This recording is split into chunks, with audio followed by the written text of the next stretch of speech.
With the release of patch 7.5 of Final Fantasy XIV, the direction of this game's future has been made clear. Our player character's connection to the ancient known as Azem has given us the ability to travel between dimensions, opening up the location for the next expansion, Evercold. With these ideas put in front of the community, speculation is rampant, and everyone is wondering what we'll learn about the mysterious key called Ethos and the source of its power. However, it seems that not everyone has all the details about Azem straight, and as such, there is some speculation going around that seems rather unlikely.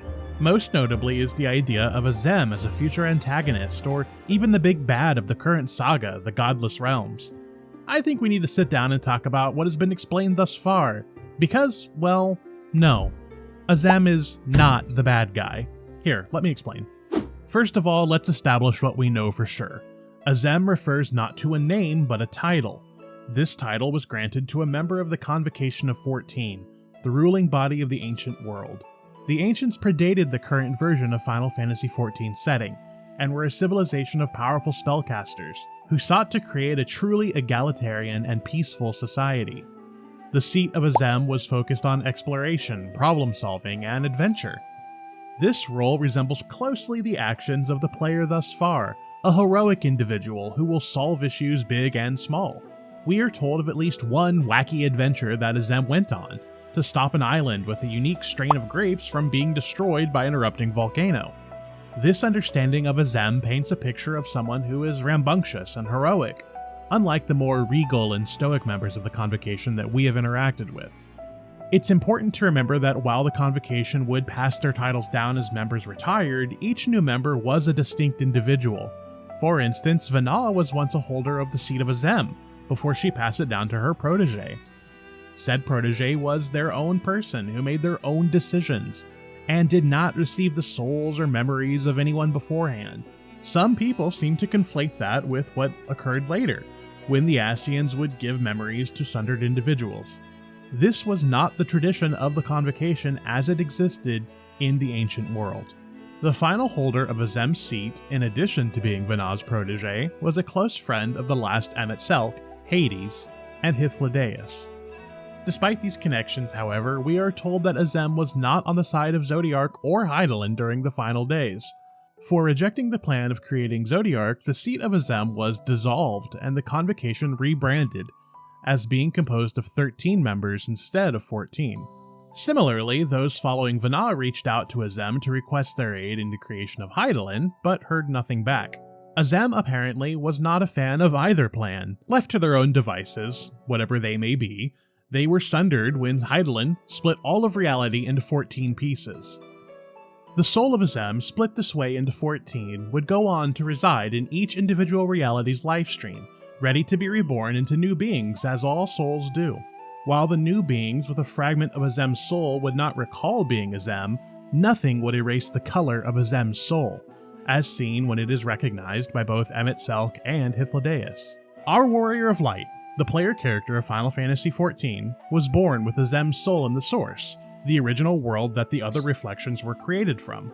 As such, with 7 of those reflections having been rejoined to the source, our player character contains 8 of the 14 pieces of Azem's soul.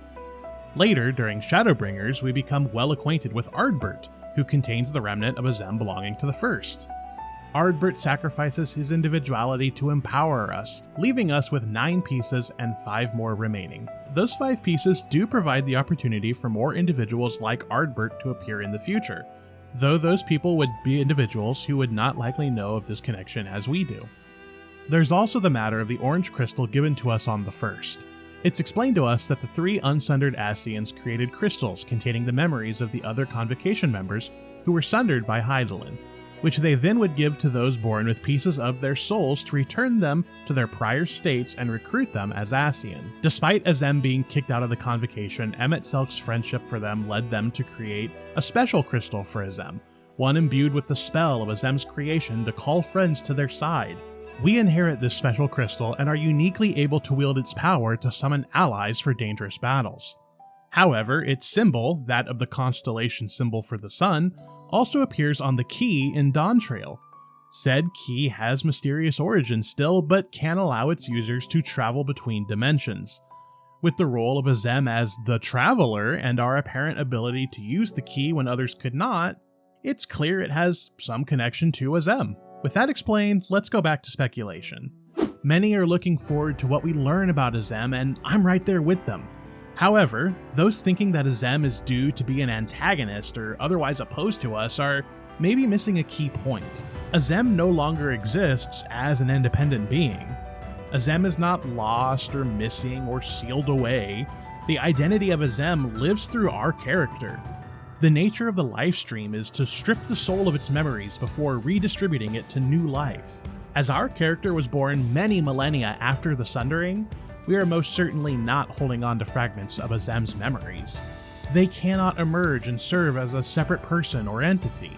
Even if we were to unite with the other holders of Azem's soul fragments from the other reflections, we would not be able to summon Azem or even become Azem by fusing together.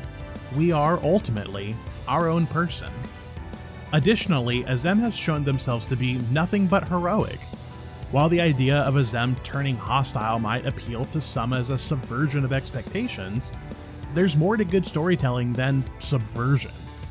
Azem's role has been used as a parallel to the player, providing a mythical reasoning for our character's heroic behavior and importance in the story. We are not simply chosen ones, but a hero of our own making, following in the footsteps of one from the past. The key ethos, almost certainly made by Azem or connected to them somehow, has filled us with a heroic mission. The word ethos, taken from the Greeks, refers to making decisions or arguments from an ethical or moral basis. It is opposed by pathos, emotionally driven behavior, and logos, rationally driven behavior. In many ways, the Warrior of Light lives as a primarily ethos-driven entity, as we have seen thus far. We follow simple ethical codes to save as many people as possible and do as little harm as possible. We risk everything, regardless of how we personally feel or what makes sense. Calling the key ethos and having us receive a message from one who is presumably Azem is meant to assure us that we're on the right path. With all that in mind, we should also remember that the current conflict has been set up as of 7.5. Our world and its reflections are doomed unless we find another way forward. Halmerit would offer us logos. Sacrifice those you must to prevent everyone from dying. Pathos could be seen in the actions of Sphene and perhaps future antagonists as well. An attachment to what you have that is so strong, you'll sacrifice anything else to keep what you love preserved. Ethos is our mission. Save everyone, no matter what, because it's the right thing to do. While I can't say I'm certain how that will happen, there's no room in this setup for Azem and the meaning behind the key to be villainous. And while it is important to understand the technical impossibility of Azem emerging as their own being to become our enemy, it's also important to understand that it's narratively unsatisfying. After all, Emet-Selch bade us to go forward as the bearer of Azem's crystal and save what we can. And I for one choose to believe that his faith in Azem, and us, is not misguided. But what do you think? Is there a critical piece to the puzzle that I've missed? Who do you think will be Evercold's villain? Are there any theories swirling around in the speculation sphere you'd like to see me discuss? Let me know down in the comments, and until next time, bye bye birdies.